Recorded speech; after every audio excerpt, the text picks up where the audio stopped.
तो hello everyone, आज हम इंग्लिश के 10 एंटोनिम्स जो कि एसएससी एग्जाम्स में पूछे गए हैं और बहुत बार रिपीट हो चुके हैं। पहला नंबर है select the most appropriate antonym of the given word. एक्वाइट।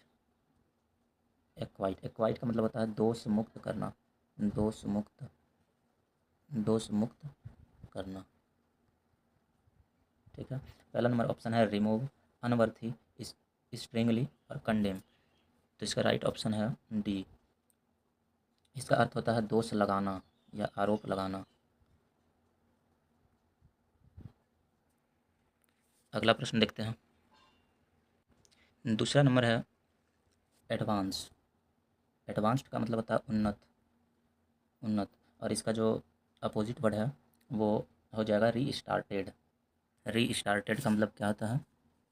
Restarted, restarted नहीं, यहाँ पर रिटार्टेड होना चाहिए था, रिटार्टेड होना चाहिए था, यहाँ पर रिटार्टेड होना चाहिए था। ये रीस्टार्टेड थोड़ा गलत है, रिटार्टेड होना चाहिए था यहाँ पे।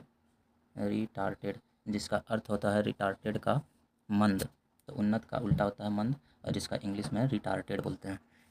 अगला प्रश्न देखते हैं। तीसरा नंबर में है एक्यूजेशन। एक्यूजेशन का अर्थ होता है आरोप लगाना, आरोप लगाना। और आरोप लगाने का जो अपोजिट वर्ड है वो हो जाता है डिफेंड। ओ, डिफेंड नहीं, एक्यूपेशन, एक्यूपेशन का, हाँ डिफेंड, सफाई देना या बचना। डिफेंड का अर्थ होता है सफाई देना या बचाना या फिर बचना। ठीक है।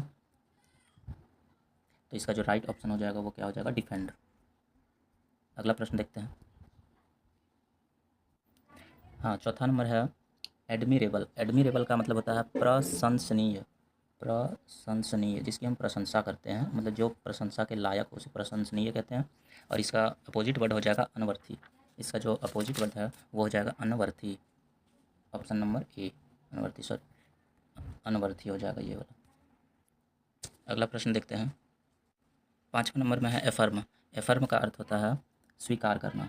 एफर्म का अर्थ होता है स्वीकार करना, स्वीकार करना। जिसका अपोजिट वर्ड हो जाएगा आपका, जिसका अपोजिट वर्ड हो जाएगा, पहला नंबर ऑप्शन है डिटैचमेंट, रीस्टार्टेड, रिफ्यूज़ या प्लेजर। तो इसका हो जाएगा रिफ्यूज़। रिफ्यूज़ का मतलब हो जाता है मना करना या असहमत होना। अगला प्रश्न देखेंगे। हाँ, तो छठा नंबर में है एफ्लिक्शन। एफ्लिक्शन का मतलब हो जाता है यातना करना या यातना। ठीक है। तो यातना का हो जाएगा उल्टा आनंद, और आनंद को इंग्लिश में हम इसमें बोल सकते हैं प्लेजर। प्लेजर का मतलब होता है आनंद। अगला प्रश्न देखेंगे। सातवां नंबर में है एग्रेसिव। एग्रेसिव का हिंदी वर्ड हो जाता है आक्रामक, आक्रामक। क्या होता है? आक्रामक, आक्रामक। और इसका अपोजिट वर्ड हो जाएगा आपका पीसफुल, पीसफुल। इसका अपोजिट वर्ड हो जाएगा पीसफुल। ठीक है, पीसफुल। अगला प्रश्न देखेंगे। आठवां नंबर में है एगिटेड। एगिटेड का मतलब होता है उत्तेजित करना, उत्तेजित करना। और इसका अपोजिट वर्ड हो जाएगा, अपोजिट वर्ड इसका हो जाएगा पैसिफाई। पैसिफाई का अर्थ हो जाता है शांत करना। उत्तेजित का उल्टा हो जाएगा शांत करना। तो इसका option number B right answer है। पीसफुल का क्या हो जाता है? पीस में पैसिफाई का मीनिंग शांत करना। ये सारे जो वर्ड हैं सारे एसएससी एग्जाम्स में रिपीटेड हैं। ये जो एगिटेड वर्ड है, एगिटेड वर्ड एसएससी में 3 बार पूछे गए हैं। अगला प्रश्न देखेंगे। Select the most appropriate antonyms of the given word. Word है एगोनी। एगोनी का मीनिंग हो जाता है कष्ट, कष्ट। और इसका जो अपोजिट वर्ड हो जाएगा वो आनंद बोल सकते हैं या उत्साह या आराम। तो इसका राइट ऑप्शन हो जाएगा एक्सटेसी, एक्सटेसी है ना। ये इसका मतलब हो जाता है आनंद या आराम।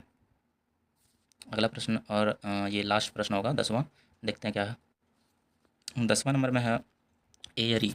एयरी का मतलब होता है हवादार, हवादार। ठीक है। इसका जो नाम से ही है ना, इसका मीनिंग जाना जाता है। जैसे कि एयर से हो जाता है हवा, और एयरी हो गया यानी कि हवादार। तो इसका जो अपोजिट वर्ड होगा वो क्या हो जाएगा? स्टफ़ी। स्टफ़ी का मतलब हो जाता है घुटन भरा, घुटन भरा। चलिए, तो इसके साथ हमारा जो आज का एंटोनिम्स का वीडियो है वो ख़त्म होता है। चैनल पर नए हैं तो सब्सक्राइब कर लें।